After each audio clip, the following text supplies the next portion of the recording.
Hey everyone, there is a lot of information about AI tools and which ones are good for what, and there's so many in every conceivable category. And honestly, it's overwhelming. It's a lot to wade through. And so I feel like part of what I have tried to do on this channel is give people the best tools, what I believe are the best tools for doing what you want, which in the case of this channel is to write fiction and books and market those books. And so we're going to talk about the tools that I personally use, the ones that I believe are the best tools that authors should use for creating with AI. Let's get into it.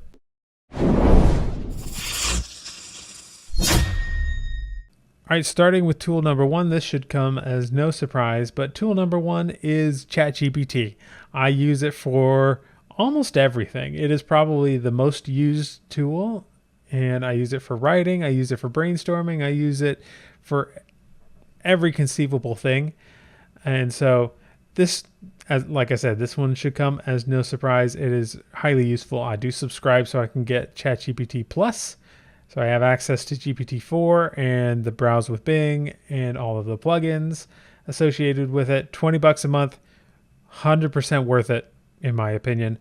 That's ChatGPT. Moving on to my second most important AI tool, and that is PseudoWrite. PseudoWrite allows me to create prose, and that's what I use it the most for, is coming over here to Story Engine and then scrolling over to these story beats, and then here it will actually write the chapter for me. And this has been a game-changing technology for me in recent weeks and has really inspired me to keep writing and doing a lot of things there. It is way more structured than ChatGPT and built for this specific purpose of writing prose fiction and stuff like that. And so I personally use it just for writing the prose. I use ChatGPT for everything else, including the editing and the brainstorming and the outlining and the character development and all of that. But when it comes to the actual prose, I save so much time by doing it in PseudoWrite, and I get really, really good results. And so PseudoWrite is my number one recommendation there. It's next to ChatGPT, the AI tool that I use the most. And next to that, we have Midjourney. So these are some of the Midjourney images I've created so far. You can access Midjourney in Discord. You can see I've been working on this children's book that I'm going to be gifting my daughter very soon now. I actually just finished up the last of the images, and now I just have to add the text to them and all of that. It's looking great. I absolutely love this.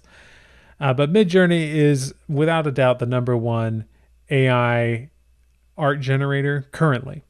There are some others that are starting to gain a little headwind, and I wouldn't be surprised if in a year from now Adobe Photoshop has passed everybody up. But for now, Midjourney is definitely my favorite. The quality is just really, really good, and not just the accuracy of the images, but the aesthetic of the images is just better in Midjourney, and I can't necessarily explain it better than that. This is my most expensive subscription. I pay the $60 a month for it because I really want the privacy, but you can get it for cheaper than that. Plus, it has unlimited generations on the $30 or higher plan.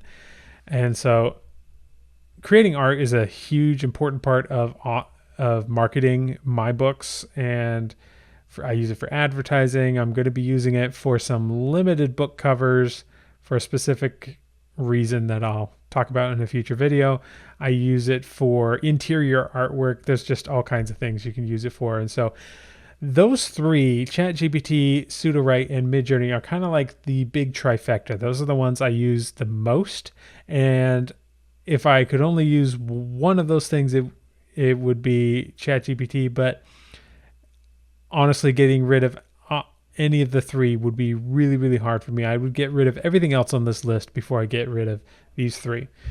Moving on. Now, this next one is not necessarily a AI tool, but an AI learning membership called Future Fiction Academy. This is a academy where, since AI is changing so rapidly, rather than put a course together, these people behind Future Fiction Academy have an ongoing membership thing where you can, when you join the academy, you get daily, sometimes twice a day, classes on how to use AI. And these classes are labeled as either beginner, intermediate, or advanced. So if you're just starting out, you can get right into it, figure things out from the get-go.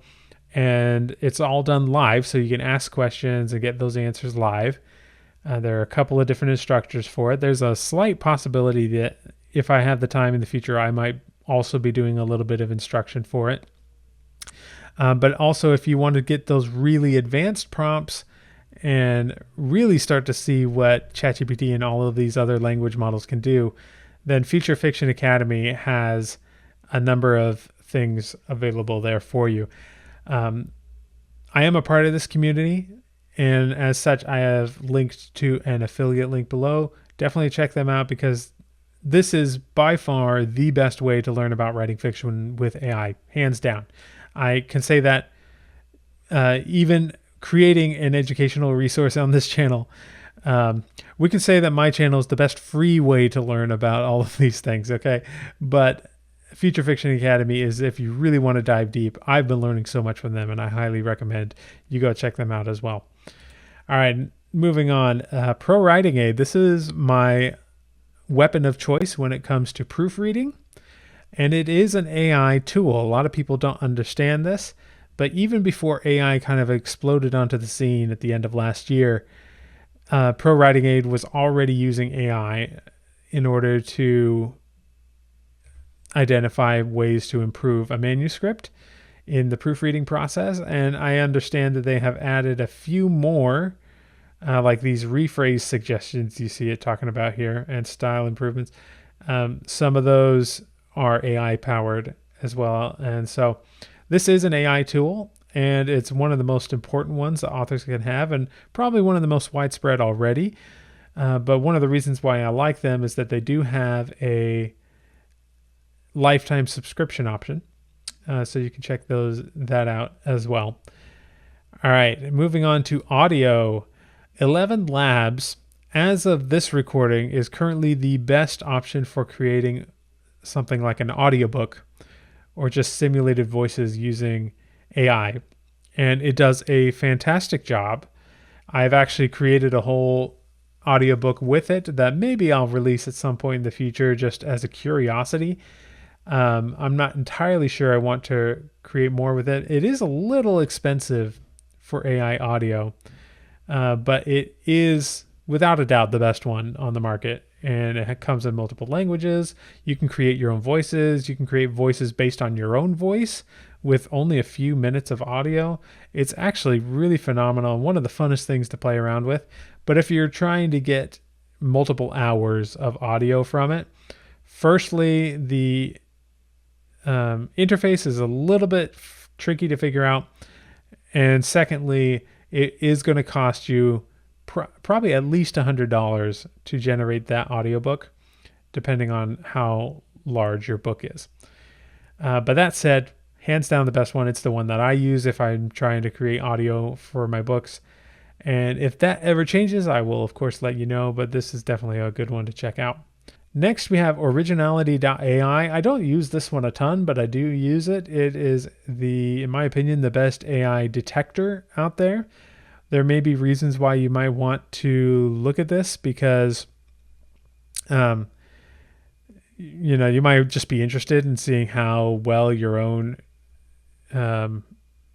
content is ranking, to see if there are any false positives, or to see if any content you've written with AI is actually coming up as being written by AI, especially if you've edited that AI content and you want to see how much is registering it as AI and how much is registering as human. It also does a proofreading check for you, and in my opinion, it's one of the most affordable ways to get, or sorry, not proofreading check, I meant plagiarism check. It's one of the most affordable ways to get a plagiarism check on your work, and so that alone I think makes this worth it. and they're adding new features all the time. It's definitely one of the better products out there, so I highly recommend that. Check that out.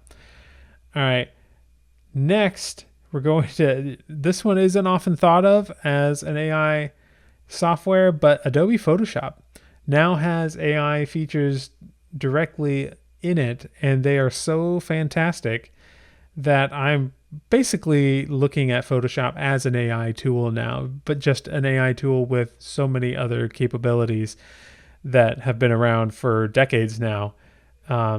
This is by far one of the best tools out there, and one of the best for art.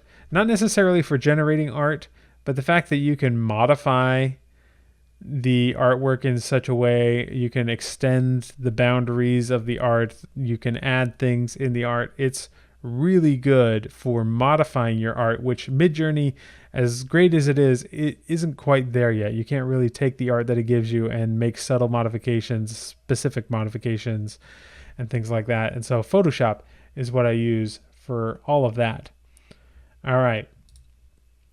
That's really it. But I do have a couple of honorable mentions. Literally a couple. I've got two of them here. The first is Leonardo AI. This is shaping up to be a really good competitor to Midjourney. I have not yet done a deep dive into Leonardo, so I can't really say with a surety of whether or not I would use it over Midjourney. From what I've seen, it doesn't quite measure up, but it is getting there pretty quickly. And it's also the best way to use Stable Diffusion, which is the other major engine, I guess you could call it, behind AI art generation.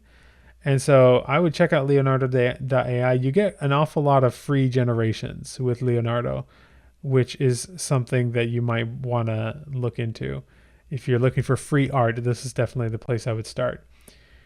And then the other honorable mention is this audio generator, audio AI voice generator called Play.ht. And the reason that I'm including this one is because it has voices that are almost as good as 11 Labs, and they are a lot cheaper. I created a audiobook for one of my short stories with it, and it was almost there. The only reason I didn't continue using them is because there were a lot of glitches in the audio, things like it kind of cutting off just a split second before the end of a sentence, which kind of ruined the experience for me. You had to really work with it and play around with it to get it to avoid those kind of glitches, meaning it would have been faster for me to just record the audiobook myself. And that was a little bit of a deal breaker. And those are glitches that I'm sure they are working on, and I will be sure to investigate again, probably in a few weeks, to see if it's gotten any better.